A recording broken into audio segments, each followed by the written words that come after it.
सुना जाता है? हैं?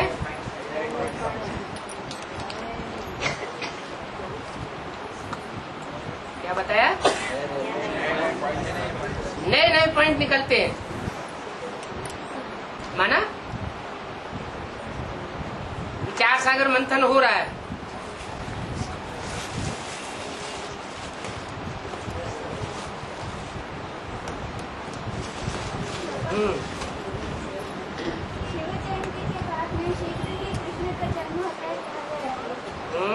शीघ्र ही कहाँ होता है? शिव जयंती होती है माघ मास में और श्रावण मास में होती है कृष्ण जयंती। तो शीघ्र थोड़ा ही होता है।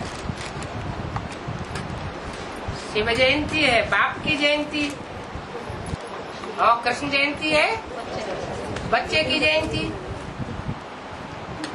तो तुरंत होने की तो बात ही नहीं। बाप पैदा होता ही थोड़ा ही बच्चा पैदा कर देता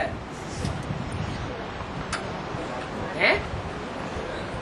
बाप प्रत्यक्षता रूपी जन्म ले और जन्म लेने के बाद थोड़ा परिपक्व उम्र बने तो पकती हुई एज के बाद फिर बच्चे का जन्म हो सकता है। हाँ जी, फिर कुछ और आगे कहना था ना। शिव जयंती के बाद कृष्ण जयंती होती है, फिर क्या है? बताती थी अभी 76 बाप का जन्मदिन माना गया, तो 98 बच्चे का जन्मदिन। लेकिन ये भी पक्की प्रत्यक्षता नहीं है। पक्की प्रत्यक्षता तब हो जब सारी दुनिया के सामने बाप और बच्चे की प्रत्यक्षता हो जाए। इसलिए दिखाते हैं कि रात्रि में ही बाप का जन्म और रात्रि में ही बच्चे का जन्म, दोनों का जन्म रात्रि के 12 बजे दिखाते हैं।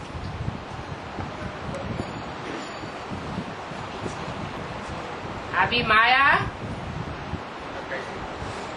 पूरे जोश खरोश से बच्चों का एग्जाम नहीं लिया है।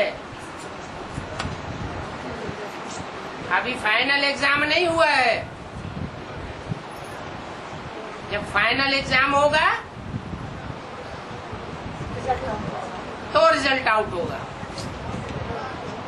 और फाइनल एग्जाम में कितने पास होंगे? 8 पास होंगे और बाकी सब उन 8 के मुकाबले फेल हो जाएंगे। तो पूरा ही अंधेरा हो जाएगा या उजेला रहेगा? हैं? पूरा ही अंधेरा हो जाएगा। माना बाप गुप्त हो जाएगा सबकी नजरों से।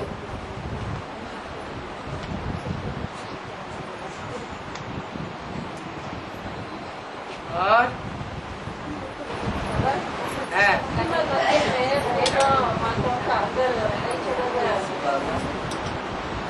क्या मस्जिद में अंदर मस्जिद में कन्या माताओं को नहीं जाने देते।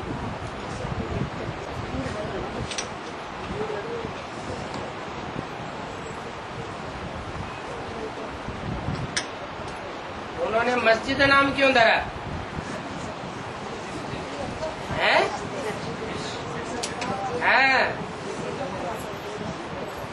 वो फाउंडेशन ही ऐसी के द्वारा पड़ता है जो मिस होती है, लेकिन जिद करने वाली मिस होती है।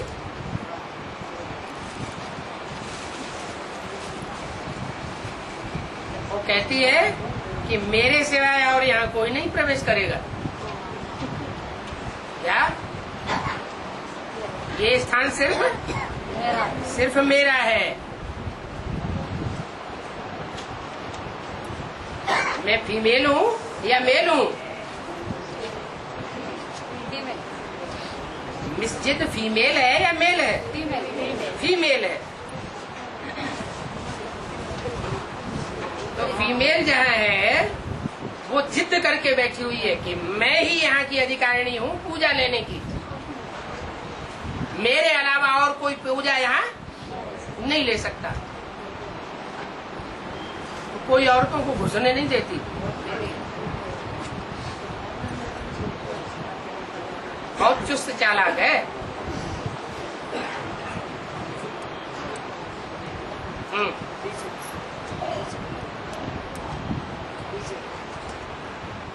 आर्य समाज को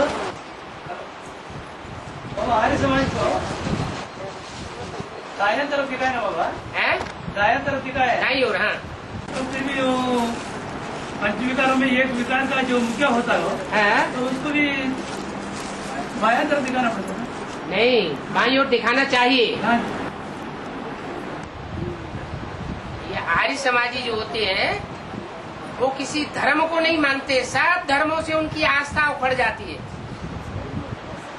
उसका कारण यह है कि जो भी धर्म द्वापर युग से शुरू हुआ ये इतने अवसरवादी है कि उस नए धर्म में तुरंत घुस जाते हैं। इस्लाम धर्म आया तो इस्लाम धर्म में कन्वर्ट हो गए, क्रिश्चियन धर्म आया तो क्रिश्चियन धर्म में कन्वर्ट हो गए, मुस्लिम धर्म आया तो मुस्लिम धर्म में कन्वर्ट हो गए। तो हर धर्म से कन्वर्ट होते हुए आते हैं, इसलिए किसी धर्म में इनको सुख नहीं मिलता, क्योंकि ये नियम है स्वधर्मे निधनम से पर धर्मो दुखदाई। यानी हर धर्म में दुख मिलता है, इसलिए सब धर्मों से इनकी श्रद्धा हट जाती है। आखिरी ये फिर भारत में आते हैं। जब भगवान भारत में आते हैं तो उस समय से थोड़ा समय पूर्व महर्षि दयानंद आते हैं और सब धर्म वालों को निमंत्रण देते थे कि कोई भी आकर के भारत में हिंदू बन जाए, हम उसे अपना लेंगे। तो दूसरे दूसरे धर्मों में जो आत्माएं कन्वर्ट होती रही है, दुख प्राप्त करती रही है, उन्हें मौका मिलता है। पहले तो कभी हिंदुओं को मौका ही नहीं मिला, जो एक बार कन्वर्ट हो गए उनको कभी भी भारतवासियों ने स्वीकार नहीं किया, इसलिए हिंदुओं की जनसंख्या घटती गई। और लास्ट में महर्षि दयानंद आकर के सब धर्म वालों को निमंत्रण दे देते हैं कि कोई भी आकर के हिंदू बन सकता है। तो जो अपने धर्म के पक्के होते हैं, धर्म पिता के पीछे पीछे परम धाम से उतरने वाली आत्माएं, वो तो आने वाली नहीं। कौन आते हैं? जो हिंदू से कन्वर्ट हो गए थे, वही कन्वर्ट होने वाले फिर भारतवर्ष में आकर के जन्म लेते हैं और वो आर्य समाजी बनते हैं। इसलिए ये वास्तव में वाम मार्गी है कि उन्होंने अनेक जन्म कहाँ बिताए हैं? दूसरे दूसरे धर्मों में वाम मार्ग में जन्म लेते हुए बिताए। आखिरी जन्म में भारत में आ जाते हैं, इसलिए इनको किसी धर्म के ऊपर आस्था नहीं है। इसलिए जो राज्य स्थापन होता है भारतवर्ष में आखिरी धर्म का, भारत का आखिरी धर्म कौन सा हुआ? आर्य समाज। उसमें इन्होंने ये नियम बना दिया, धर्म निरपेक्ष राज्य, हमें किसी धर्म की अपेक्षा नहीं है। तुम कोई भी धर्म के हो, हिंदू हो, मुसलमान हो, अंग्रेज हो, सिख हो, लेकिन हमको वोट देते रहो, हमारी जनसंख्या बढ़ाते रहो, बस हमें धर्म से कुछ लेना देना नहीं। तो बाप क्या कहते हैं और ये आर्य समाजी क्या कहते हैं? बाप कहते हैं रिलीजन इज माइट, और ये क्या कहते हैं? हमें धर्म की कोई अपेक्षा नहीं है। तो फिर इनका राज्य कैसा चलता है? उस राज्य में कोई माइट होती है, ताकत होती है? नहीं होती। राज्य का छोटे से वर्ग का आदमी भी डकैत बन के और ऊंची गद्दी पर बैठने वाले रक्षा मंत्री की लड़की को किडनैप कर लेता है। और पुलिस की सत्ता और मिलिट्री की सत्ता कुछ नहीं कर पाती।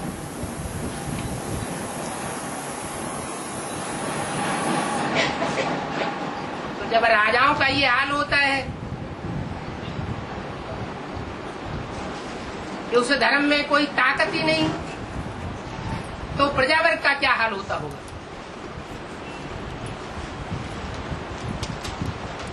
इसलिए आर्य समाजी वास्तव में दाईं ओर के धर्म के नहीं है। कहाँ के हैं? ये पक्के वाम मार्गी है, अर्धनास्तिक है, आधे नास्तिक। क्योंकि ये भगवान को तो मानते हैं, निराकार को, लेकिन साकार देवी देवताओं को नहीं मानते। और बिना देवता के तो भगवान ही नहीं होता। भगवान तो आता ही है बड़े से बड़े देवता में, और आता ही है देवता धर्म की स्थापना करने। इसलिए इनको कौरव संप्रदाय कहा गया है। कौ माने कौआ, रब माने शोरगुल। ये कौओं की तरह शोरगुल बहुत करते हैं, और 5 सितारा होटलों में बहुत गंद मचाए रहते हैं। और बाबा, 2 लोग कृष्ण का जन्म हो सकता है क्या? क्योंकि 2 लोग कृष्ण का जन्म हो सकता है क्या? 2 प्रश्न। हाँ बाबा, क्योंकि 98 में कृष्ण का प्रत्यक्ष हुई है। सन 98 में कृष्ण का प्रत्यक्ष हुई ना। वो तो बेहद की प्रत्यक्षता है। हद के कृष्ण शरीर का जन्म लेने वाले कृष्ण की प्रत्यक्षता थोड़ा ही है।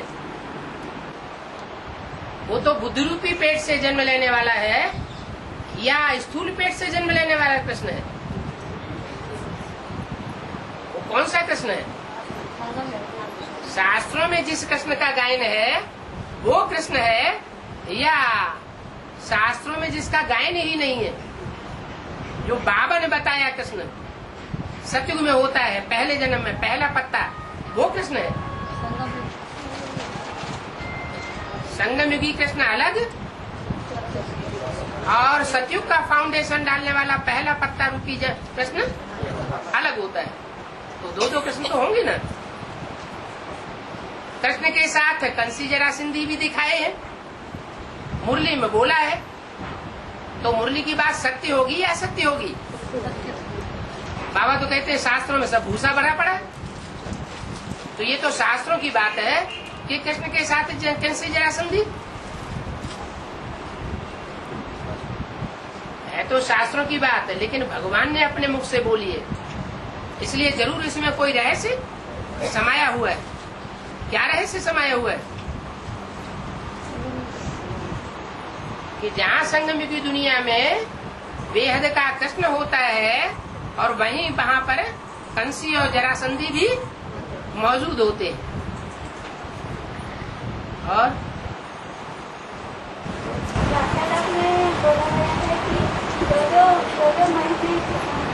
दो महीने से एक बार बाबा को पत्नी मिलना चाहिए। हाँ, तो कैसे करेगा? जो बच्चे जन्म लेने के बाद, भट्टी करने के बाद अपने अपने घरों में वापस चले जाते हैं ईश्वरीय सेवा के लिए, तो वो ईश्वरीय सेवा का, अपने जिंदा रहने का कुछ तो प्रमाण भेजते रहे। अगर प्रूफ नहीं भेजते हैं तो बाबा समझते हैं ये बच्चा मर गया। चिट्ठी भेजे, ईमेल भेजे, या कम से कम फोन करते रहे, तो बाबा को विश्वास हो जाए कि बच्चा अभी जिंदा है, याद करता है, नहीं तो माया खा गई है। तो हेड ऑफिस में ही करना होगा।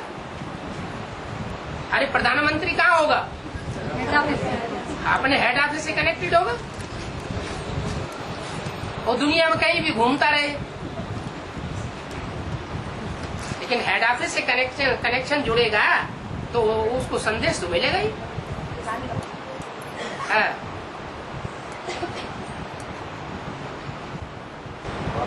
हाँ। जब भीम जरासंध को मारता है, हाँ जी, 2 करके उल्टा बनता है। हाँ जी, हाँ जी। इसका रहस्य क्या है?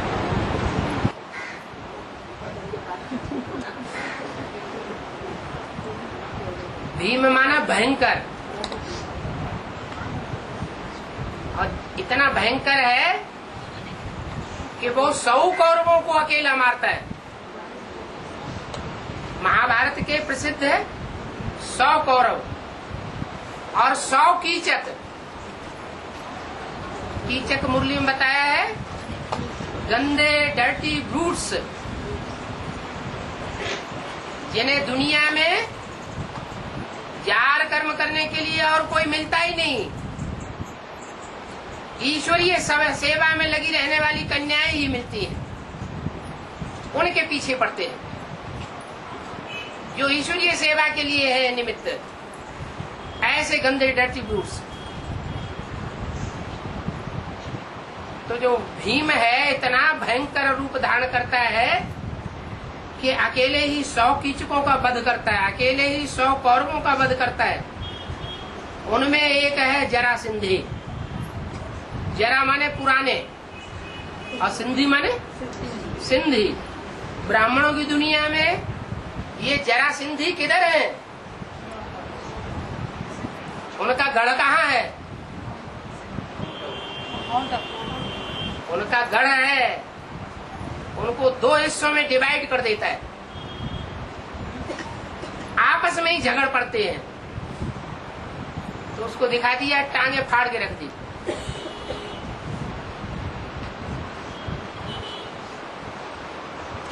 और लक्ष्मी और नारायण के चित्र में लक्ष्मी का पैर गिरे राधा और नारायण का लाल क्या चीज? पीछे जो राधाओं पेशगीर, नारायण का पेशगीर। तो नारायण क्रांतिकारी होगा और लक्ष्मी हरियाली लाने वाली होगी। जो क्रांतिकारी होगा वो खूनी क्रांति करेगा, सारी दुनिया में खून ही खून खराबा हो जाएगा। क्या मरुआ मौत, मनु का शिकार, सारी दुनिया में हाय हाय मची होगी, खून की नदियां बह रही होंगी और उनको शिकार मिल रहा होगा। अच्छे ससुरे मर रहे, मरने दो इनको, बहुत खुशी हो रही है, इनको ऐसे ही मरना चाहिए। उनको खुशी होती है, मिरुआ मौत मनु का शिकार। तुम बच्चे हो खोपड़ियों को ठोकर लगाने वाले।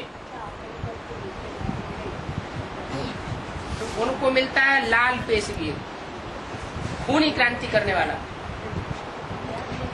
और वो है वैष्णो देवी, हरियाली लाने वाली, माने नई दुनिया जो भी स्थापन होगी यमुना के कंठे पर, उसको लाने वाली होगी। क्या ब्रह्मा को कौन सा रंग दिखाया जाता है? हरा रंग दिखाया जाता है।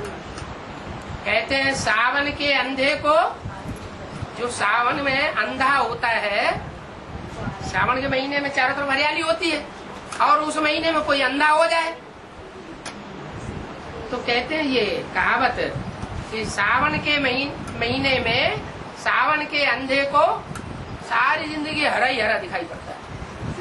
राम राज्य आया के आया, मैं जाके कृष्ण बनूंगा, ये होगा वो होगा, सतयुग में महल होंगे, कितना सुख होगा, बस हरियाली की दुनिया में रहता है।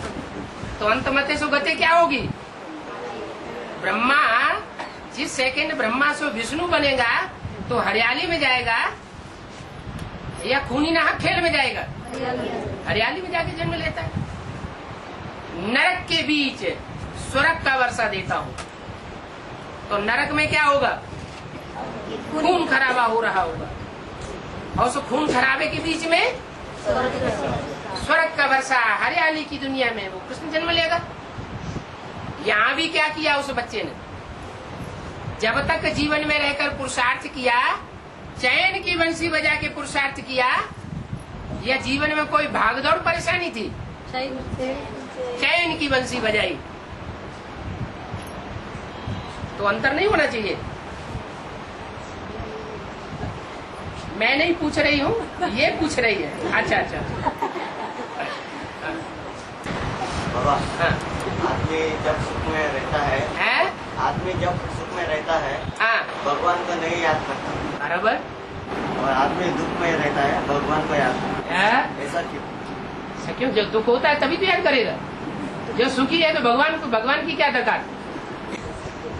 भगवान दुख में आता है कि सुख में आता है? सतयुग में आता है या कलयुग में आता है?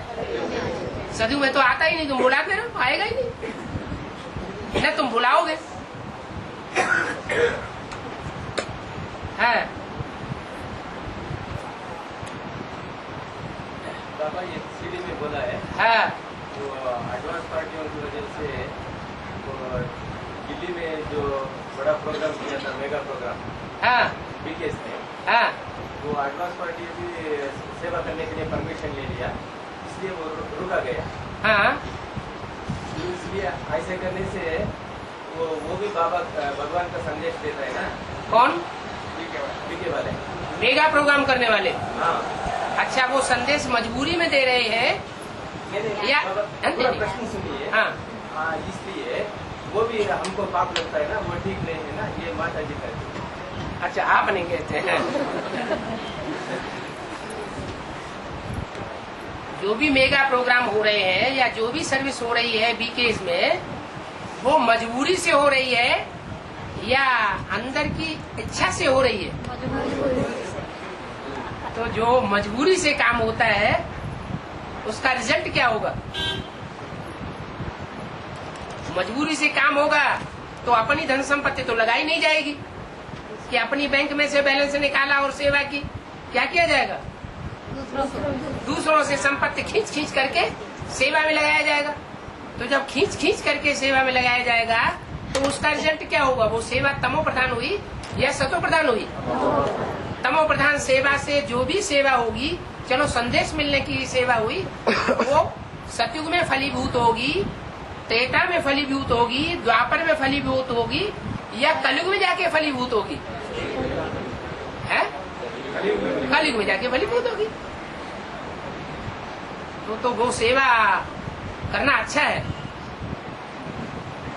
वो सेवा को तोड़ना हुआ ना। हाँ, वो जो कलयुग स्थापन करने वाली सेवा हो रही है, वो सेवा करना अच्छा है, उसमें सहयोग देना अच्छा हुआ ना। है? जिसमें देहधारी गुरुओं की प्रत्यक्षता हो रही हो भगवान के रूप में। ये देखो, त्रिमूर्ति प्रत्यक्ष हो रही है। त्रिमूर्ति कोई अलग से देवताएं नहीं है, हम बच्चे ही तीन मूर्तियों का पाठ बजाते हैं। उनकी बुद्धि में क्या बैठा है? उनकी बुद्धि में बैठा है ब्रह्मा विष्णु शंकर, कोई अलग नहीं होते हैं। हम बच्चे ही ब्रह्मा का पाठ बजाते हैं, हम बच्चे ही विष्णु का पाठ बजाते हैं, हम बच्चे ही शंकर का पाठ बजाते हैं। तुम्हें नहीं मालूम हो तो देखो ये चित्र। तो हजारों लाखों की तादाद में पोस्टर बनाए जाते हैं, उसमें देहधारी धर्मगुरु जो शिवो हम बन के बैठ जाते हैं। उन त्रिमूर्ति शिव की प्रत्यक्षता होती है या वास्तव त्रिमूर्ति शिव की प्रत्यक्षता होती है? किसकी प्रत्यक्षता होती है? शिवो हम कहने वालों की, बन के बैठने वालों की प्रत्यक्षता होती है। ये तो अनर्थ हो गया। सेवा हो रही है या डिसर्विस हो रही है? ब्राह्मण बच्चों की असली सर्विस क्या है? बाप को प्रत्यक्ष करना या देहधारी गुरुओं को प्रत्यक्ष करना? बाप को प्रत्यक्ष करना, ये असली सेवा है। इसलिए उनकी प्रोग्राम में जाकर सेवा करने के बदले हाँ, हम ही एडवांस पार्टी वाले मिलकर के ऐसा बड़ा प्रोग्राम करके हमें ये कर सकते हैं, सबको बुला के। हमको कोई प्रोग्राम करने की दरकार नहीं है। हम तो राजा ही स्थापन करने वाले हैं। हम संदेश देकर के प्रजा बनाने वाले नहीं है। प्रजा तो अपने आप पीछे पीछे बन जाती है। मेहनत काहे में? राजा क्वालिटी बनाने में मेहनत है। राजा बनाने के लिए एक एक आत्मा को बैठ करके समझाना पड़ता है, मेहनत करनी पड़ती है। संदेश देना, फिर समझाना, फिर उसके बाद भट्टी कराना, भट्टी कराने के बाद रेगुलर क्लासेस कराना। मेहनत है। और बाबा ने पंचवार्षिक योजना बना के हाँ जी, अपने सीट पर सेट हो गए। बाबा पंचवर्षीय योजना बना के सीट पे सेट हो गए। 76 से 80 हाँ, 76 से लेकर के 81, 82 तक की जो पंचवर्षीय योजना है, हाँ, वो पूरी हो गई। वो योजना क्या है? हैं? वो योजना क्या है? योजना है कि मतलब बैगर टू प्रिंस बनना। बैगर था, बैगर माने जिसको कोई घर बार नहीं था, गलियों गलियों डोलता फिरता होगा। क्या? जिसको घर बार नहीं होगा वो कहाँ रहेगा? रोडपति होगा, करोड़पति होगा, वो रोड पर रहता होगा। होटलों पे दुकान के सामने होटले होते हैं ना, उनमें रहता होगा। फिर उस बैगर को क्या बनाते हैं? प्रिंस बनाते हैं। कोई ऐसा ठिकाने पे बैठा देते हैं कि सब आकर के उसकी चिरौरी करें, वो कहीं नहीं जाता। क्या? उसको किसी के दरवाजे पर भीख मांगने की दरकार नहीं रहती। सब आकर के उसकी पूजा करते हैं, वो किसी की पूजा नहीं कर। जो राजा का प्रिंस बच्चा होता है वो दूसरों के सामने लेने जाता है? नहीं लेने जाता। वो तो प्रिंस बन गया, भले राजा नहीं बना, राजा डिक्लेयर नहीं हुआ, लेकिन प्रिंस हो गया प्रैक्टिकल में। उसको किसी के सामने झोली फैलाने की दरकार नहीं है, दर दर भटकने की दरकार नहीं है। ये मतलब हुआ। और दोबारा फिर वो पंचवर्षीय प्लान बनाने की भी दरकार नहीं है। वो गवर्नमेंट क्या करती है? एक बार पंचवर्षीय प्लान बनाया, फिर दोबारा बनाया, फिर तीसरी बार बनाया, वो बनता ही रहता है। पंचवर्षीय प्लान कभी पूरा होता ही नहीं। और बाप सिर्फ एक ही बार पंचवर्षीय प्लान बनाते हैं और वो पंचवर्षीय योजना सफल हो जाती है। Bagger to Prince. सागर को तो सात के बारे में विभाजन किए गए हैं। क्या? सागर को हाँ, 7 डिवाइड किया गया है। जो समूचा एक सागर है सारी दुनिया में, उसको 7 सागर के रूप में दिखाया गया है। हाँ, उन सबको समाने वाला एक ही है। हाँ, वो कौन सा सागर है? वो तो 7 सागरों को समाने वाला एक ही सागर है। 7 सागर जो है, जो सारे मिलकर के सारी पृथ्वी को डुबा देंगे, एक सागर बन जाएगा ना। वो कौन सा सागर होगा? कहाँ होगा? हिंदुस्तान के पास होगा या कोई पाकिस्तान, वो दूसरे देश के पास होगा? हिंदुस्तान होगा।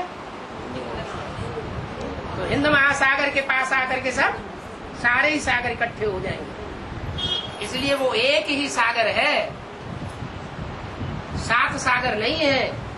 लेकिन जब द्वैतवादी युग शुरू होता है तो ये 7 सागर भी हो जाते हैं, जो 7 महाद्वीपों से बट जाते हैं। 7 महाद्वीप, 7 सागर माने 7 नारायण, जो अलग अलग धर्मों में दूसरे धर्म का फाउंडेशन लगाने के निमित्त बनते हैं, कन्वर्ट हो जाते हैं। इसलिए सागर भी डिवाइड हो जाता है। अभी सारे सागर मिलकर के क्या हो जाएंगे? एक हो जाएंगे। अभी तो लड़ाई होती है, तुम हमारे सागर में क्यों आ गए? दूसरे देश की पनडुब्बी अगर दूसरे देश के सागर में चली जाए बिना परमिशन के, तो उसको उड़ा देंगे। फिर ये डर नहीं रहेगा। जब एक ही सागर बन जाएगा तो सारी धरती, सारा आकाश और सारा सागर हमारा हो जाएगा।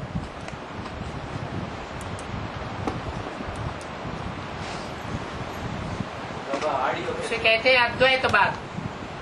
न 2 सागर होंगे, न 2 महाद्वीप होंगे, आसमान भी बटा हुआ नहीं होगा। और अभी द्वैतवाद है। 2 देशों के बीच में आसमान भी बट जाता है। हमारे आसमान में तुम्हारा एरोप्लेन क्यों आया बिना परमिशन के? हमारे सागर में तुम्हारा जहाज क्यों आया पानी का?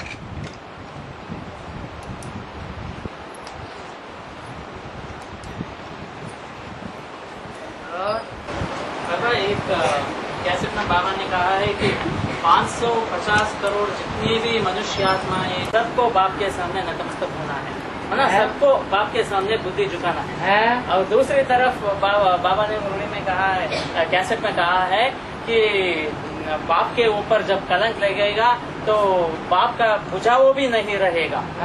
ऐसा तो कौन सा क्रम में ये चलता है? पहले कलंक लगते हैं और कलंक लगने के बाद फिर बाद में निष्कलंक बन जाते हैं, तो सब झुक जाते हैं। सच्चाई तुरंत नहीं प्रत्यक्ष होती, सच्चाई को प्रत्यक्ष होने में देर है, अंधेर नहीं है। सत्य की नैया हिलती है, डुलती है। जब नैया या जहाज ज्यादा डावाडोल होता है तो छोटी छोटी नवैयों का आसरा लेकर के लोग कूद पड़ते हैं उन्हीं पर। ये जहाज तो डूबने वाला है, निश्चय उखड़ जाता है, और छोटी छोटी नवैयों, छोटे छोटे पत्तों और तिनकों का सहारा ले लेते हैं। फिर बाद में क्या होता है? सागर डूबता नहीं है और वो किनारे पे लग जाता है, तो डूबने वाले डूब गए तो घाटा हो गया ना। इसलिए वो अंत समय नहीं है, वो तो एक परीक्षा है माला के नंबर बनाने के लिए। वो कलंक जब लगता है वो एक परीक्षा है। हाँ जी, वो माया जो है विकराल रूप धारण करती है, तो ये साबित करती है ये तो बहुत नीचे है, ये भगवान नहीं हो सकता। और तुम्हारे विश्वास को, निश्चय को माया हिलाए देती है। तो जो बहुत ज्यादा सहयोगी है वो भी टूट पड़ते हैं। जगन्नाथ को टूटी हुई भुजाएं दिखाई जाती है।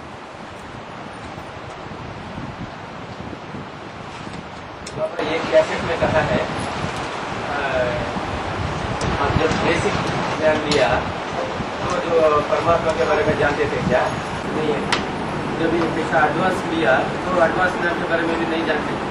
इसकी जो जब लिया तब नहीं जानते थे, लेने के पहले। हाँ, इसलिए जब ज्ञान जब लेने के बाद फिर बाबा के बारे में पूछ करके प्रश्न क्यों पूछते? इसलिए कोई भी प्रश्न पूछना है तो ज्ञान के बारे में नहीं पूछना। ये तो कोई बात नहीं हुई। बाबा तो कहते हैं यहाँ शूटिंग हो रही है। जो भी आत्मा जिस समय आती है सतो प्रधान स्टेज में आती है। जब सतो प्रधान स्टेज में आती है तो सरेंडर बुद्धि हो जाती है ढंग से, और धीरे धीरे फिर दूसरों का संग लगना शुरू होता है। तो दूसरों की बात सुनते सुनते सुनते सुनते संग का रंग लगता है, अवस्था नीचे गिरती है। जब ज्यादा अवस्था नीचे गिर जाती है तो प्रश्न ढेर सारे पैदा होते हैं। वो ढेर सारे प्रश्न पैदा होते हैं, इसका मतलब कन्वर्सन हुआ है बुद्धि का। जो सात्विक स्टेज शुरुआत में थी, एडवांस कोर्स लेते समय, एडवांस भट्टी करते समय, वो स्टेज अभी, वो उमंग उत्साह की स्टेज अभी नहीं रही। प्रश्न चित्त होने लगे, प्रसन्न चित्त, वो स्टेज खलास होने लगी। ये तो होता ही है, इसमें नई बात क्या है? जो शूटिंग है वो ऊपर से नीचे की ओर उतरती है ना।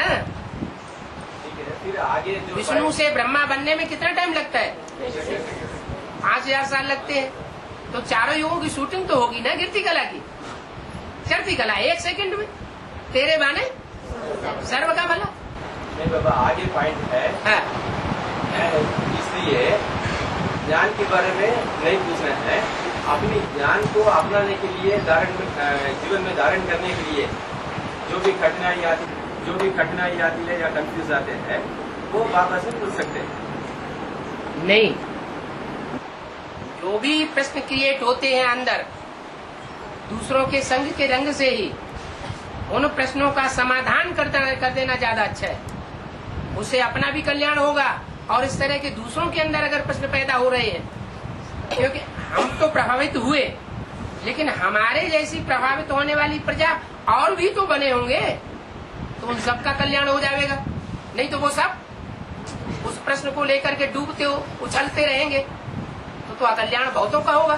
तो हम कल्याण करने के निमित्त बने हैं, कल्याण करने के, अपना भी कल्याण होता है, दूसरों का भी कल्याण होता है। अगर उस प्रश्न को इस देवान में आकर के हमने छुपा लिया कि हम तो विधर्मी साबित हो जाएंगे, हम तो किसी की प्रजा साबित हो जाएंगे, और हमने उसको बाहर नहीं निकाला, तो वो अंदर अंदर बढ़ता रहेगा या खत्म हो जाएगा और अंदर अंदर बढ़ेगा। पानी की दृष्टि से पूछना ठीक है। हाँ जी, हाँ जी, हाँ जी। कोई प्रश्न पूछा जाता है, कोई प्रश्न पूछा जाता है जिज्ञासा शांत करने के लिए, और कोई प्रश्न पूछा जाता है अपोजिशन करने के लिए। इस मुरली में तो ऐसे कहा, उस मुरली में वैसे कहा, इसका क्या जवाब? दोगला हो ना, तभी तो दो दो बातें बोलते हैं। लेकिन उसका पॉजिटिव रूप से समाधान मिल सकता है। ऐसे तो बेसिक नॉलेज में भी होता था। बेसिक नॉलेज में भी एक मुरली में बोला ये लक्ष्मी नारायण तो बुद्धू है, दूसरी मुरली में बोला ये लक्ष्मी नारायण तो समझदार है। तो जो नेगेटिव होकर के सुनेंगे उनको तो संशय पैदा हो जाता है, ये क्या बात हो गई? दो दो बातें, डायरेक्ट दो दो बातें बोलता है भगवान।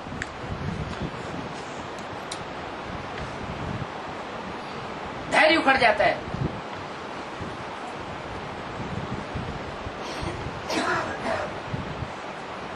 बाबा गीत गा गा के सुनाते रहते हैं मुरली में, धीरज धर मनुआ धीरज धर, तेरे सुख के दिन आवेंगे।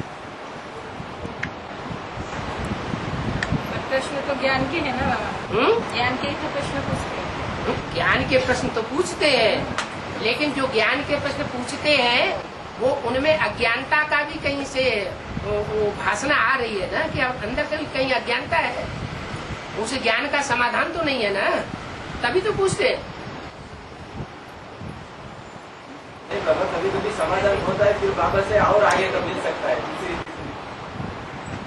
बाबा तो नहीं पूछेंगे तो भी देंगे सारा ज्ञान। ये कैटेगरी अलग अलग होती है। कोई बच्चों के अंदर कोई प्रश्न नहीं आते, दूसरे प्रश्न उनके अंदर क्रिएट करें तो भी क्रिएट नहीं होते, वो इंटरेस्टेड ही नहीं है। वो कहते तुम ही पूछो, हमारा कोई प्रश्न नहीं है, हमें इंटरेस्ट नहीं है प्रश्न। ऐसे भी है।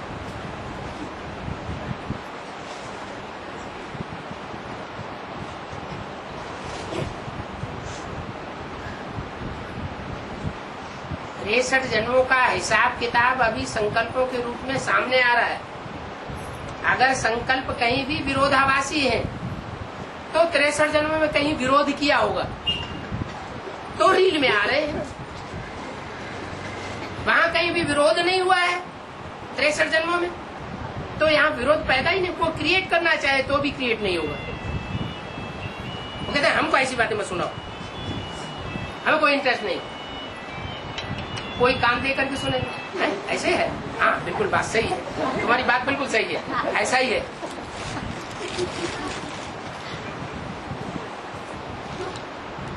और पार्टियां बन गई, कितने विष्णु भगवान निकल पड़े। जितने विष्णु भगवान निकले हैं उन्होंने प्रश्न क्रिएट किए हैं ना, तो जिनकी बुद्धि में प्रश्न क्रिएट किए उन प्रश्नों का समाधान उन्होंने अपने तरीके से दे दिया। क्या उन्होंने आकर के सामने सन्मुख आकर के पूछा कि ये बात ऐसे है, इसका असली जवाब क्या है? बस वही उनको सहमति दे दी। हाँ बिल्कुल सही बात, ऐसे ही होगा। मंदोदूर और दूसरा भाई आया था, वो कहा दशरथ भाई ने कह रहा है बाबा के ऊपर बहुत केस है, हम सब वो भाई भी कोशिश कर रहे हैं मिटाने के लिए। इसलिए हम बोला जो मिटाने के लिए तो ऐसा लेटरेट में लेके आओ, बैठ के बातचीत करेंगे करके, दोनों साथ में बैठ के बात करेंगे, ऐसा कहा मैंने। और वो दो भाई आया और हम भी सभी भाई बैठे थे, बैठ के वो उन अपनी तरीके से बताया थोड़ा पॉइंट से, तो हमारे घर में अलग बैठे। और हम सबने पूछा जो भी मुरली का पॉइंट है, दूसरा माँ बाप है बोलने के लिए, मुरली का पॉइंट क्या है वो बताओ। तो वो बता नहीं पाया। जो भी एडवांस में जो पॉइंट्स दिया है वही पॉइंट्स बार बार बोल रहे हैं। अहमदाबाद में सम्राट स्वामीनारायण मंदिर है। स्वामीनारायण मंदिर होने से और विष्णु से क्या मतलब? और हाँ, इसलिए हम सब खास करके पूछा तो वो 76 का बात 56 को लगाया। 56 कैसे हो जाएगी? इन लक्ष्मी नारायण का जन्म कब हुआ? आज से 10 वर्ष कम 5000 वर्ष हुए। तो हमने बोला तो 5000 वर्ष में से 10 वर्ष कम किए जाएंगे तो पीछे जाएगा कि आगे जाएगा? हाँ पूछा। हाँ। और हम बोला बीकेएसपी 76 के लिए डिक्लेरेशन दिया है। हाँ। बाबा ने चित्र में हाँ। 76 के लिए बताया है। हाँ। 56 के लिए कुछ नहीं बताया। तो ऐसा 2-3 जो पॉइंट्स निकला, 2-3 पॉइंट्स में हम लोगों ने सब भाई मिलकर के क्रॉस किया। तो वो 1 घंटा बात करके चले गए। चला गया, न इधर का रहा न उधर का रहा। और फिर भी वो भाई को बुला के हम समझाने की कोशिश की, मनबहादुर भाई। हाँ वो माना नहीं। वो फिर दोबारा आया, हम लोग बोला मुरली से हटकर जो वो बोलता है मुरली से आगे जाओ, और मुरली से हटके और न वो चित्रों को मानते, न वो मुरली को मानते, न वो अव्यक्त वाणी को मानते। मुरलियों से जो ज्ञान है उससे लागू होने का बात रहे तो बताओ। मुरली हमारी लाठी है। हाँ मुरलियों से क्रॉस करने का या मुरलियों से हटने का ज्ञान हमको नहीं चाहिए। दुनिया में भी कोई कितना भी पढ़ा लिखा बन जाए, ABCD के ज्ञान को छोड़ देगा क्या? जो बेसिक नॉलेज में ABCD पढ़ी है, वो उस ज्ञान को छोड़ने के बाद ऊपर का ज्ञान चलेगा क्या? चल ही नहीं सकता। मुरली तो हमारा फाउंडेशन है।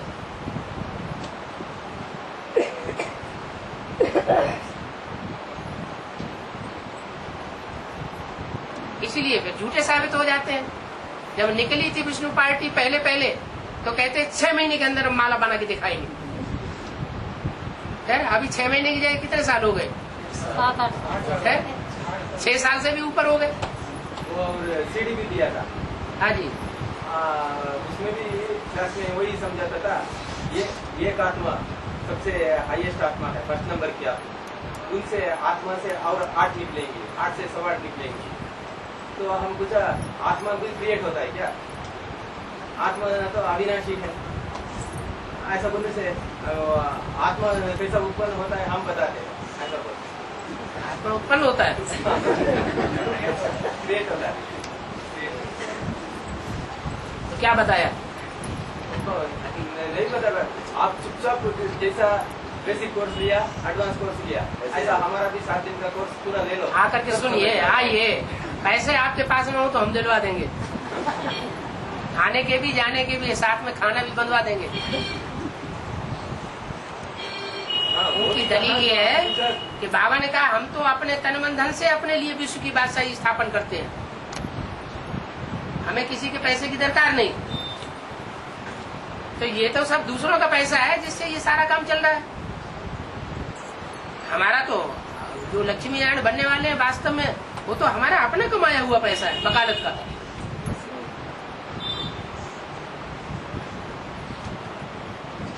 हाँ। शंकर ने कामदेव को भस्म किया। हाँ जी। एक तरफ ये पॉइंट है। और दूसरी तरफ जितने भी रुद्रमाला के आत्माएं हैं, पुरुष 14 वाले रुद्रमाला के आत्माएं हैं, वे सब दुर्योधन दुशासन वाले हैं। माना पुरुष 14 वाले जो हम हैं वो दुर्योधन दुशासन वाले हैं, वृत्ति वाले हैं। इस दुर्योधन दुशासन वाली वृत्ति से बाहर आने के लिए, देहाभिमान के विष से बाहर आने के लिए क्या हम भी भस्म कर सकते हैं काम विकार को? करते हैं, लेकिन कैसे? अनेकों के संग में रंग में आके या एक के संग रंग में आके? एक को फॉलो करेंगे तो होगा, या अनेकों को फॉलो करेंगे तो होगा? मनमत पर चलेंगे तो होगा, या मनुष्यों की मत पर चलेंगे तो होगा, या एक श्रीमत पर चलेंगे तो होगा?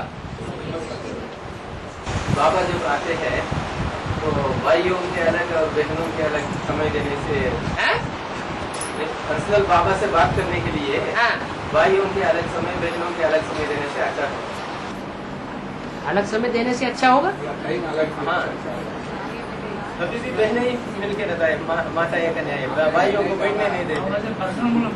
अच्छा, पर्सनल मुलाकात में बहनें मौका नहीं देती भाइयों को? क्लास देखा ही हम लोगों को तो पता भी नहीं है। कोई क्लास नहीं हुआ माताओं कन्याओं का? करने के लिए, पर्सनल बात करने के लिए, अपनी पर्सनल बातों के लिए नहीं पूछ सकता है।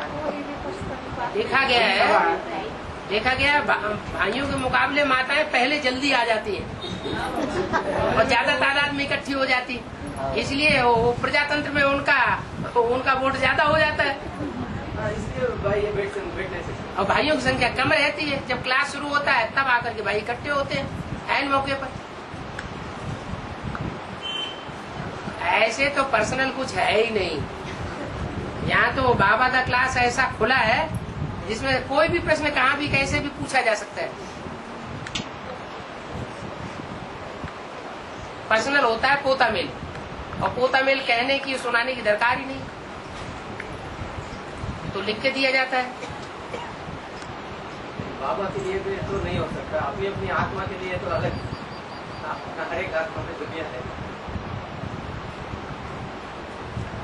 मोबाइल है, ईमेल है, न भी हो सकता है तो वो भी हो जाता है। तो कोशिश करो जल्दी मिलेगी। भाई लोगों को लगा रहता है धंधा दौरी, माताओं को घर के सिवाय कोई धंधा दौरी तो है नहीं, इसलिए वो ज्यादा टाइम निकाल लेती है।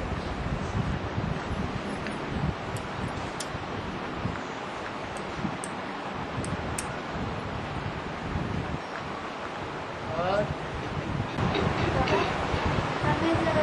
मैं जब उनको सेवा कर रहे थे उस समय हम बोले जो अभी यहाँ में बाबा बताते हैं कि भक्ति मार्ग में देवियाँ उनको बलि चढ़ाते हैं, वो ऐसा वो क्या बकरी को बलि चढ़ाना नहीं, मैं करके जो अहंकार है उसको बलि चढ़ाना, ऐसे हम समझ रहे थे। तो उस समय वो माता पूछी कि बाबा भक्ति मार्ग की प्रूफ देख करके क्यों सुनाते ज्ञान को, क्यों नहीं सुनाते? क्योंकि संगम युग में भक्ति मार्ग की सारी बातों की शूटिंग होती है, इसलिए भक्ति मार्ग की सारी बातों को उठा करके समझाते हैं ताकि टैली कर सको वहाँ के रिचुअल को, वहाँ की परंपराओं को। भक्ति मार्ग की जो भी परंपराएं हैं उनका फाउंडेशन कहाँ पड़ता है वास्तव में? संगम युग में पड़ता है। तो संगम युग में वास्तव में होता है और वहाँ तो डुप्लीकेट होता है सारा काम। वहाँ अंधश्रद्धा पूर्वक होता है और यहाँ श्रद्धा विश्वास पूर्वक होता है, असली काम होता है। देवियाँ महाकाली के रूप में निकलेंगी तो मैं पने की बलि चढ़ जाएगी। अमरनाथ में जो मिशन से ही हिंदू का जो शिवलिंग बनता है ना, वो अभी नहीं बनता है। उसको तो एक व्यक्ति बनाता है क्योंकि दर्शन करने वालों को दर्शन करने वालों ने निराश नहीं होना है। तो इसका मतलब क्या है बाबा? बाबा ने तो मुरली में कहा कि बाबा जब अमरनाथ की यात्रा में गए तो उन्होंने तो ये देखा कि एक ब्राह्मण छोकरा था, वो जाके शिवलिंग बनाता था, अपने आप थोड़ा ही बनता था। कोई ब्राह्मण छोकरा था जो सवेरे सवेरे मंदिर में घुस करके वहाँ बर्फ का लिंग बना देता था, वो शाम तक बना रहता था, उसकी लोग पूजा करते रहते थे। अभी बाद में ये भी सुना गया कि पहाड़ के अंदर कोई मशीन बना के रख दी गई, उस मशीन में से बर्फ निकल के ऊपर उसके ऊपर धीरे धीरे गिरती रहती है। अभी तो गर्मी इतनी ज्यादा बढ़ेगी, ओजोन किरण फट रही है ना, तो इतनी ज्यादा गर्मी बढ़ेगी कि शिवलिंग बनने की बात ही नहीं रहेगी।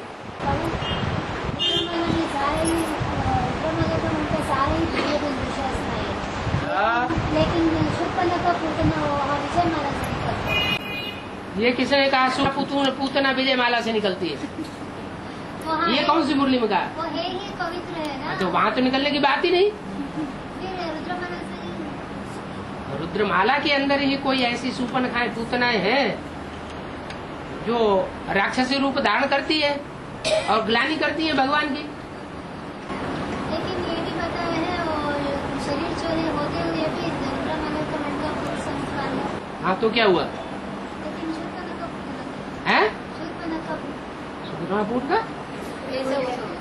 हाँ, अरे जब पुरुष संस्कार है, स्वभाव संस्कार सारा पुरुष का है, तो जो जब वो पुरुष चोला धारण करेंगे तो कौन सा रूप हो जाएगा? जब हार्मोन से चेंज होंगे और वो पुरुष का रूप धारण कर लेंगे तो कौन सा रूप हो जाएगा? अभी तो जो भी भाई भाई के रूप में है वो सब दुर्योधन दुशासन के रूप में। कन्याएं माताएं जो है उनमें कोई सूपनखा पूतना है पहले से ही, उनकी तो बात ही छोड़ दो। लेकिन जो सुपन का पूतना नहीं है, जिनमें लज्जा रहती है काम विकार के लिए, वो जब स्त्री चोले से पुरुष चोला धारण कर लें हार्मोन्स चेंज होने के बाद, तो वो पुरुष बन जाएंगे ना। क्लियर था, लेकिन कोई नहीं डाउट है क्लियर था, ये क्लियर था, कोई नहीं डाउट उठा रही। कोई ने डाउट उठाया तो प्रभावित हो गए। नहीं, हाँ, क्लियर करने के लिए।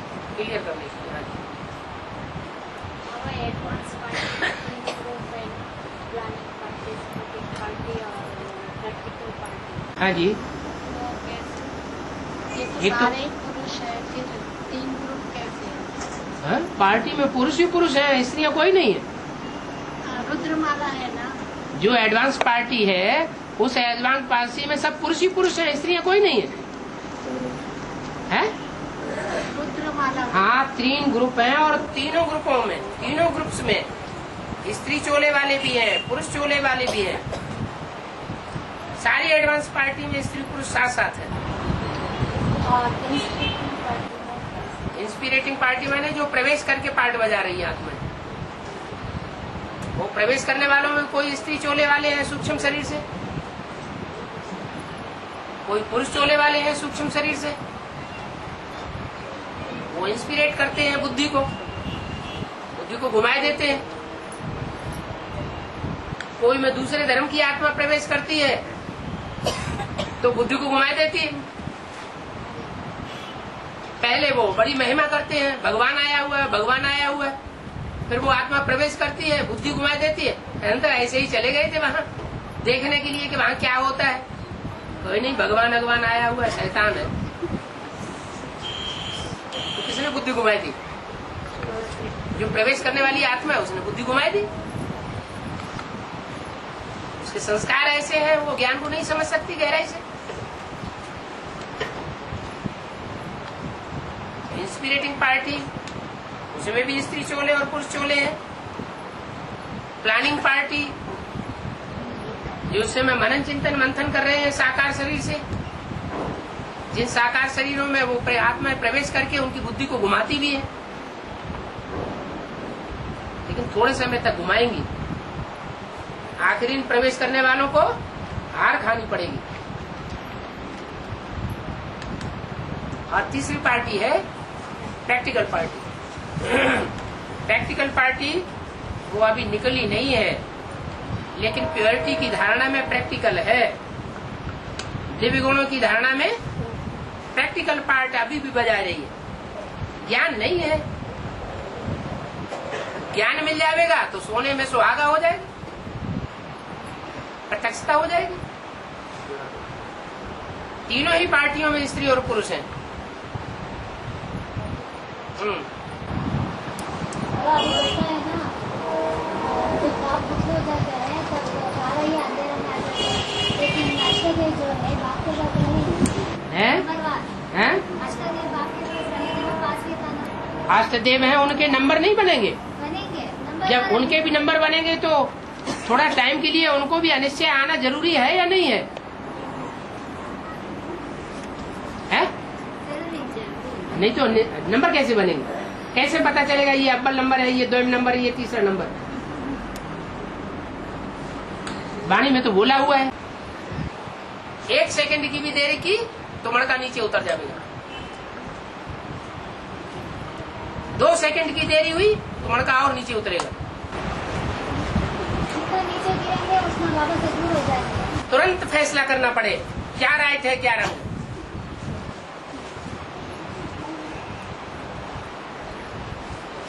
फाइनल परीक्षा है ही नष्टो हुआ स्मृति लब्धा। प्रश्न भी बता दिया, टाइम भी बता दिया। 1 सेकंड की परीक्षा होगी, सेकंड सेकंड में दाने प्रत्यक्ष होते जाएंगे।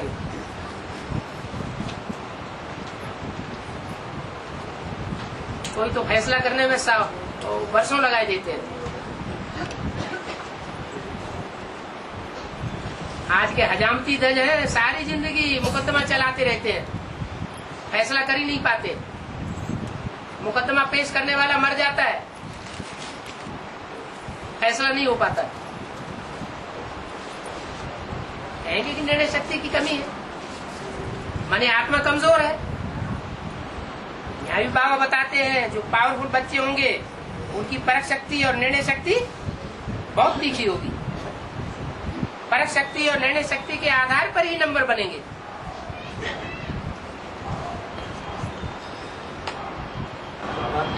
और बेसिक है जो सरल होते हैं वो रह जाते हैं। बेसिक है जो सरल होते हैं वो रह जाते हैं, एडवांस ज्ञान नहीं उठाते हैं, उनका दोष क्या होगा? बेसिक में जो सरेंडर होते हैं वो एडवांस में आ नहीं पाते। क्यों? सरेंडर होने वाले नहीं आए एडवांस में। अंदर वाले रह जाए, बाहर वाले रह जाए, ऐसा बोला। अंदर वाले रह जाएंगे हाँ, इसके आधार नहीं, अंदर वाले सब तो नहीं रह गए। एक बात बताइए कि ये भी होगा कि अंदर वाले बहुत से रह जाएंगे और बाहर वाले ले जाएंगे। तो ऐसा तो नहीं कि सारे ही अंदर वाले रह गए, सरेंडर आए ही नहीं। या तो बहुत सी ऐसी कन्याएं जो वहाँ भी सरेंडर हो गई और सरेंडर होने के बाद यहाँ भी आ गई। नहीं बाबा, वो भाई का कहना है हाँ। उनका तो जल्दी से आ नहीं पाते। हाँ? अभी सरेंडर होके वहाँ रह गया, हाँ। क्योंकि यहाँ जल्दी से एडवांस जल्दी आकर के नहीं, आने वाले आ जाते हैं। आ जाते हैं। अभी जो आ नहीं सकता है, ज्ञान अभी नहीं समझ सकता, वो लास्ट में आ सकता है। इसका कारण क्या है? पर वो जो वहाँ रह जाता है बाबा, वो बुद्धि से निर्णय नहीं कर पाते। उन्होंने अपना गुरु ही ऐसा देहधारियों को बनाया हुआ है, जो जिस धर्म का होगा वो उसी की बात मानेगा। कोई कितना भी अच्छा समझाने वाला हो, ब्रह्मा ही डायरेक्ट क्यों न उतर आए, भगवान ही क्यों न उतर आए उनको समझाने के लिए, वो मानेंगे नहीं। जैसे क्राइस्ट के पीछे उतरने वाली आत्मा है, जब तक क्राइस्ट ज्ञान में नहीं निकलेगा तब तक वो आत्मा ज्ञान को नहीं मानेगी। ऐसे ही क्राइस्ट का जो आधार मूर्त है यहाँ ब्राह्मणों की दुनिया में, वो जब तक ज्ञान में नहीं निकलेगा, मान लो तीसरा नारायण है, सातवां नारायण है, वो जब तक उसकी बुद्धि में एडवांस ज्ञान पूरा नहीं बैठेगा तब तक उसके फॉलोअर्स मान नहीं सकते। ये 63 जन्मों के संस्कार भरे हुए हैं आत्माओं में। बनी बनाई बन रही, अब कुछ बने नहीं रहा है, बना बनाया खेल है। जो भी धर्मस्थापक आत्माएं हैं, हाँ। उनका अस्तित्व संगम युग में क्या है? संगम युग में वो भी अपने टाइम पर आकर के बाप को पहचानेंगे, ये जो नमन करेंगे और नमन करके वापस चले जाएंगे। ये तो पहचान सकते हैं जो बीज रूप है एडवांस में है, हाँ। और आधार रूप है वहाँ डीके में। हाँ, वो लोग पहचानेंगे कि हमारे पूर्वज कौन कौन है। उनको ये बात बुद्धि में बैठ जाएगी। इब्राहिम है जैसे, ठीक है, वो लोग एडवांस में रहेगा या बीके में? वो सारी दुनिया को एडवांस बनना है। बाप को तो सारी दुनिया को पहचानना है। फादर है तो फादर जरूर मिलना चाहिए। फादर सिर्फ कहे सिर्फ कि फादर है और मिले नहीं, तो फादर कैसे हो सकता? सारी दुनिया की जो भी आत्माएं हैं सब पहचानेंगी।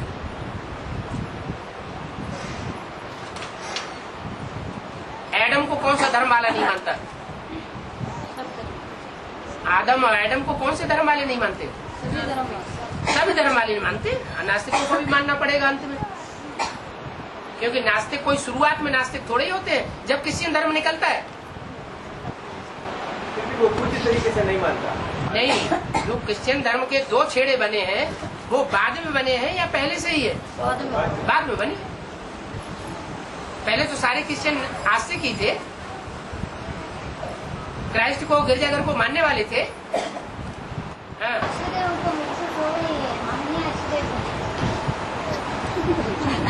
बाबा कुछ न कुछ अव्यक्त वाणी में इशारे देते रहते हैं।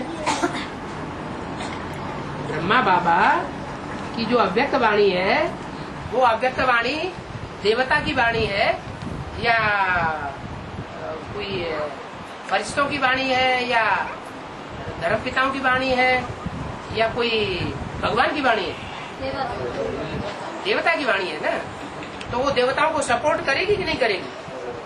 तो सूर्यवंश में जो देव आत्माएं हैं उनको सपोर्ट करती है। सपोर्ट करती है तो उस वाणी में ये ऐसे ऐसे वाक्य आ रहे हैं कि जैसे इन्होंने दीदी दादियों का आदि में श्रृंगार किया था, आदि में श्रृंगार किया था तो अंत में भी ज्ञान रत्नों से श्रृंगार करने के निमित्त बनेंगे। फिर कहीं बोल दिया तुम बच्चे बाप दादा के बगैर नहीं रह सकते, बाप दादा तुम्हारे बगैर नहीं रह सकते। तो आप उन लोगों को किस तरीके से श्रृंगार करते है ज्ञान तत्वों से। अभी उनके पास उनके अंदर एडवांस नॉलेज कहाँ है? वो तो नहीं है, हम किस तरीके से या लेटर करेस्पॉन्डेंस करना या है ये दादी दीदियों के लिए हम लेटर करेस्पॉन्डेंस करना या किस तरीके से करना? उनको समझाने के लिए, एडवांस ना समझाने के लिए। कोई लिटरेचर से ज्ञान नहीं समझता।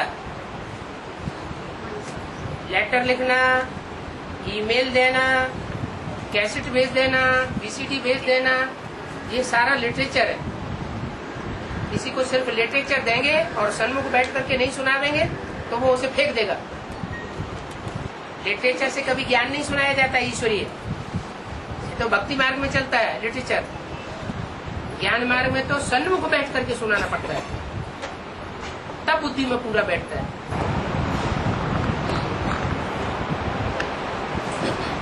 सन्यासियों की पवित्रता जैसे गृहस्थ की पवित्रता का पलड़ा भारी होना चाहिए। हाँ, तो पलड़ा तो तभी भारी होगा जब प्रैक्टिकल करके दिखते हैं। प्रैक्टिकल में अगर फेल होते रहे तो सन्यासियों का पलड़ा भारी रहेगा या गृहस्थियों का पलड़ा भारी रहेगा? है तो सन्यासियों को तब तक पलड़ा भारी रहेगा।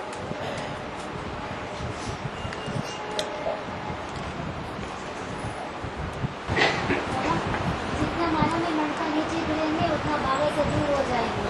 लेकिन जगदम्बा एक सौ आठ में राजकुमार का आपका नजदीक हो। हाँ, उसने कोई ऐसा राज की बात सीख ली होगी जो औरों ने नहीं सीख पाई। जो राजयोग की गहनता है वो उसने समझी होगी, दूसरों ने नहीं समझी होगी।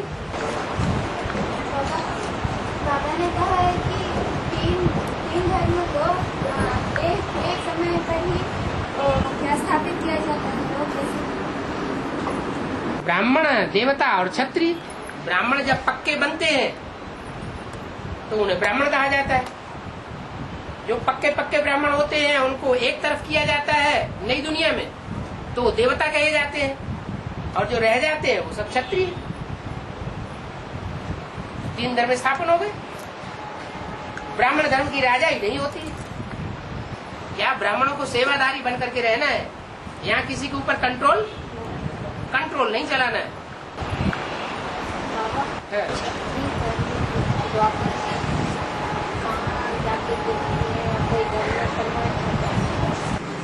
क्षत्रिय धर्म अलग से थोड़ा ही होता है। देवता और क्षत्रिय दोनों मिलकर के एक ही धर्म बनता है, देवी देवता सनातन धर्म।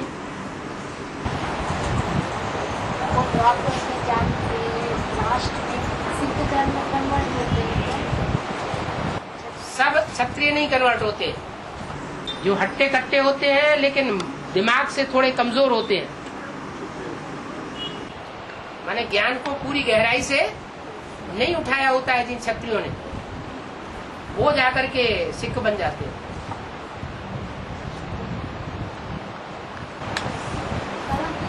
शिव मंदिर का मतलब क्या है? शिव मंदिर का मतलब क्या है? शिव मंदिर का मतलब छू मंत्र बना जादूगरी कर देना। बाबा का कोई नहीं छू मंत्र होगा आगे चल करके। जो बाबा ने बोला ऐसी तीखी दृष्टि देंगे जो तुम बच्चे ठहर नहीं सकेंगे, जिसको देखेंगे वो ही पलट जाएगा, मुख से सुनाने की भी दरकार नहीं रहेगी।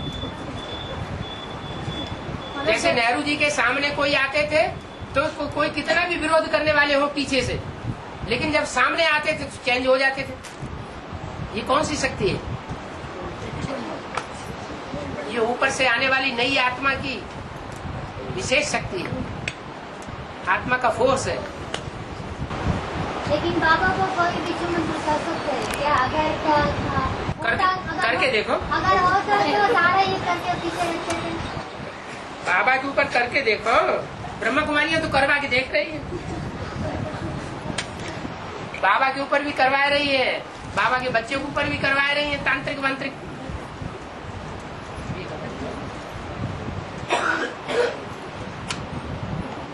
हो गया टाइम। बाबा और एक बात है। एक बात और है। नहीं, हाँ, वो पूछने के लिए थोड़ा संकोच आ रहा है। संकोच नहीं है। हाँ। वो तो क्रॉस क्वेश्चन है। हैं? वो तो क्रॉस रहेगा ऐसा लगता है। वो ऐसा लगता है वो क्रॉस क्वेश्चन है। हाँ, अगर क्वेश्चन तो सारे क्रॉस करने वाले ही होते हैं। हाँ। भावना के आधार होता है ना, हैं? भावना के आधार होता है। हाँ। बाबा गलत नहीं समझे तो पूछने के लिए। अरे बाबा गलत समझता भी है। तुम्हारा बाबा गलत समझने वाला भी है। नहीं है। समझू कम है।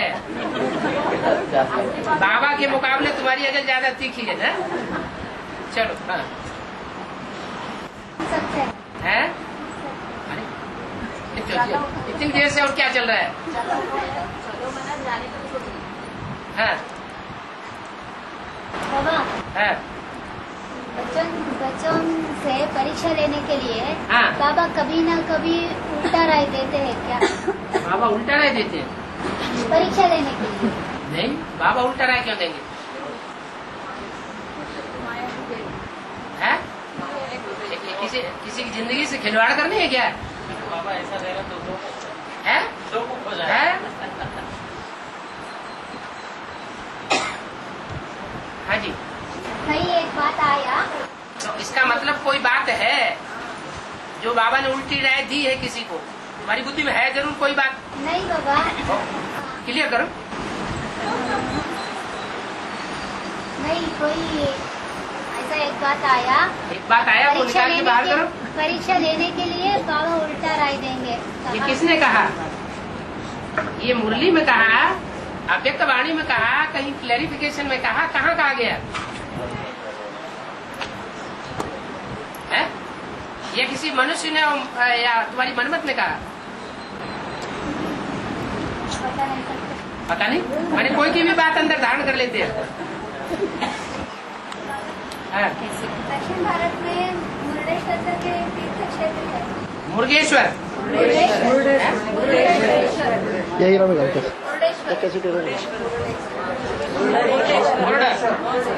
मुरड माने क्या? मुड़काड़ मूल नाम सुना है? एक गांव का नाम है मुड़काड़ मूड़।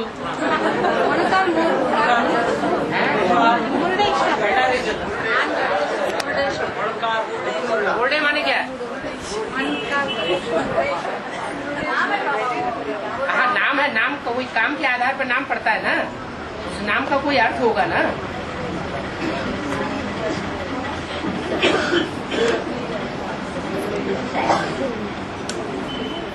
हाँ। शंकर का बड़ा मूर्ति बना है बाबा। हाँ। उसमें जो डमरू पकड़ा है ना शंकर जी ने, हाँ। वो हाथ में टूट गया है। अच्छा। फिर सब हाथ भी खड़े हैं, वो हाथ एक ही टूट गया। वो कैसे बाबा? वो क्यों टूट गया? जो डमरू बजाते बजाते एक हाथ टूट गया। इससे टूट गया कि मुड़ गया? तो मुर्डेश्वर हो गया है। उसके ऊपर जो बिजली पड़ गया बारिश है ना, हाँ, तो ये आती है उसके ऊपर गिरती है वो। इंद्र देवता का प्रकोप हो गया उस हाथ के ऊपर। अच्छा, तो डमरू वाला हाथ गिर गया। अब डमरू वाला हाथ कौन सा होता है मालूम है? डमरू जो होता है ना, वो दोनों तरफ बजता है। इधर भी गड़क करेगा, दाईं ओर भी, बाईं ओर भी गड़क करेगा। गड़क गड़क गड़क गड़ गड़ गड़ गड़ गड़ गड़, माने दोनों तरफ बजता है, दोनों तरफ आवाज करता है। वो वास्तव में है कार्तिकेय। वो आत्मा है जो शिव को प्रत्यक्ष भी करती है कभी, और फिर कभी 6 धर्मों के प्रभाव में आकर के 6 मुख से बात करती है। सीधी बात भी करती है, फिर उल्टी बात भी करती है। कभी भक्ति मार्ग वालों के प्रभाव में आती है, कभी ज्ञान मार्ग वालों के प्रभाव में आ जाती है।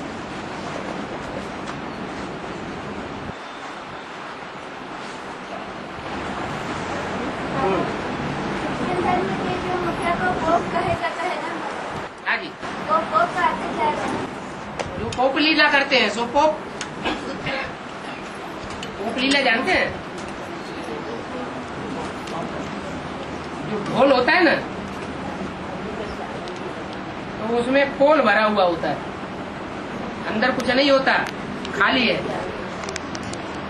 तो अंदर से बिल्कुल खाली है, लेकिन बाहर से दिखावा बहुत करते हैं। उसको कहा जाता है पोप लीला। अंदर से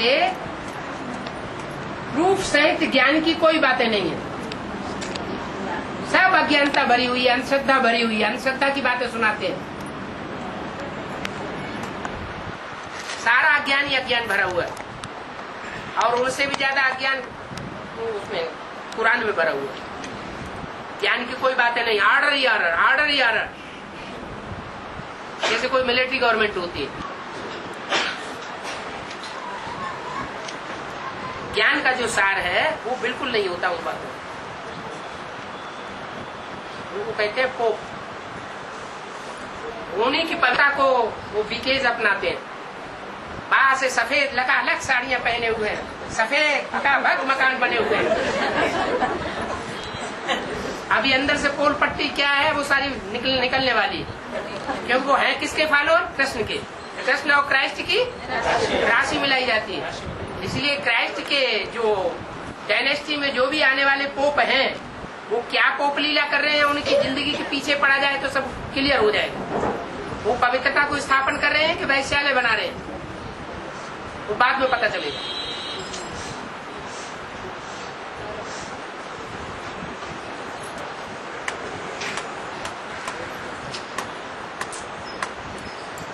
उसको कहते हैं पोप लीला। हिंदी में ये शब्द प्रसिद्ध है।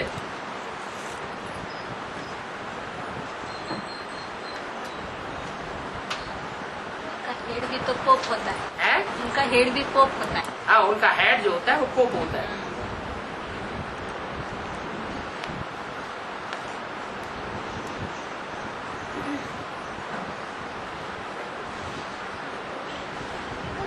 क्या हाल है?